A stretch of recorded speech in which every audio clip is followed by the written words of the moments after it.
അപ്പോൾ കേരളത്തിൽ നിന്ന് എയർ ഇന്ത്യ എക്സ്പ്രസിന്റെ നോർമൽ ഫ്ലൈറ്റുകൾ ഖത്തറിലേക്കും ബഹ്റൈനിലേക്കും ഓടി തുടങ്ങിയിട്ടുണ്ട്.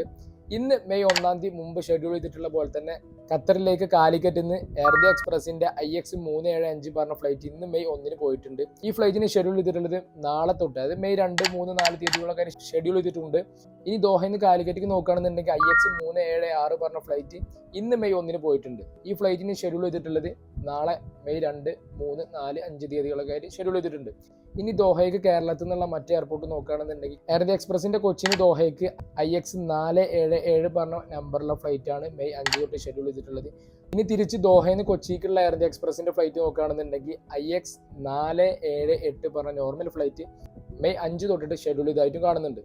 ഇനി ബഹ്റൈനിക്കുള്ള ഫ്ലൈറ്റ് നോക്കുകയാണെന്നുണ്ടെങ്കിൽ കാലിക്കറ്റിൽ നിന്ന് ബഹ്റൈനിക്ക് എയർ ഇന്ത്യ എക്സ്പ്രസിന്റെ IX 373 പറഞ്ഞ ഫ്ലൈറ്റ് ഇന്നലെ ഏപ്രിൽ 3-ാം തീയതി പോയിട്ടുണ്ട്. ഈ ഫ്ലൈറ്റിന് ഷെഡ്യൂൾ ചെയ്തിട്ടുള്ളത് ഇന്ന് മെയ് 1-ന് രാത്രി, അതുപോലെ തന്നെ മറ്റന്നാൾ മെയ് 3 തുടങ്ങിയ ദിവസങ്ങളാണ് ഷെഡ്യൂൾ ചെയ്തിട്ടുള്ളത്. ഇനി ബഹ്റൈനിന് തിരിച്ച് കാലിക്കറ്റിൽ നോക്കുകയാണെന്നുണ്ടെങ്കിൽ എയർ ഇന്ത്യ എക്സ്പ്രസിന്റെ IX 374 പറഞ്ഞ ഫ്ലൈറ്റ് ഇന്നലെ ഏപ്രിൽ 30-ാം തീയതി പോയിട്ടുണ്ട്. ഈ ഫ്ലൈറ്റിന് ഷെഡ്യൂൾ ചെയ്തിട്ടുള്ളത് നാളെ മെയ് 2, അതുപോലെ തന്നെ മെയ് 4 തുടങ്ങിയ ദിവസങ്ങളിലാണ്. ബഹ്റൈനിക്ക് കേരളത്തിൽ നിന്ന് മറ്റുള്ള എയർപോർട്ട് നോക്കുകയാണെന്നുണ്ടെങ്കിൽ കണ്ണൂരിൽ നിന്ന് ബഹ്റൈനിക്ക് മെയ് 7 തൊട്ടിട്ട് എയർ ഇന്ത്യ എക്സ്പ്രസിന്റെ നോർമൽ ഫ്ലൈറ്റ് ഷെഡ്യൂൾ ചെയ്തിട്ടുണ്ട്. എയർ ഇന്ത്യ എക്സ്പ്രസിന്റെ IX 791 പറഞ്ഞ ഫ്ലൈറ്റ് ആണ് ഷെഡ്യൂൾ ചെയ്തിട്ടുള്ളത്. ബഹ്റൈനിൽ നിന്ന് കണ്ണൂർക്ക് നോക്കുകയാണെന്നുണ്ടെങ്കിൽ മെയ് 7 തൊട്ടിട്ട് എയർ ഇന്ത്യ എക്സ്പ്രസിന്റെ നോർമൽ ഫ്ലൈറ്റ് ആയിട്ടുള്ള IX 792 പറഞ്ഞ ഫ്ലൈറ്റ് ഷെഡ്യൂൾ ചെയ്തിട്ടുണ്ട്. ഓക്കെ, അപ്പോൾ UAE-ലേക്ക് എയർ ഇന്ത്യ എക്സ്പ്രസിന്റെ നോർമൽ ഫ്ലൈറ്റ് പോകുന്നുണ്ട്. അതിന്റെ ഡീറ്റെയിൽസ് അടുത്ത വീഡിയോയിൽ ഉൾപ്പെടുത്താം. അപ്പോൾ കൂടുതൽ അപ്ഡേറ്റുകൾക്ക് എന്ത് ചെയ്യുന്നു, ഫോളോ ചെയ്ത് വെച്ചോ.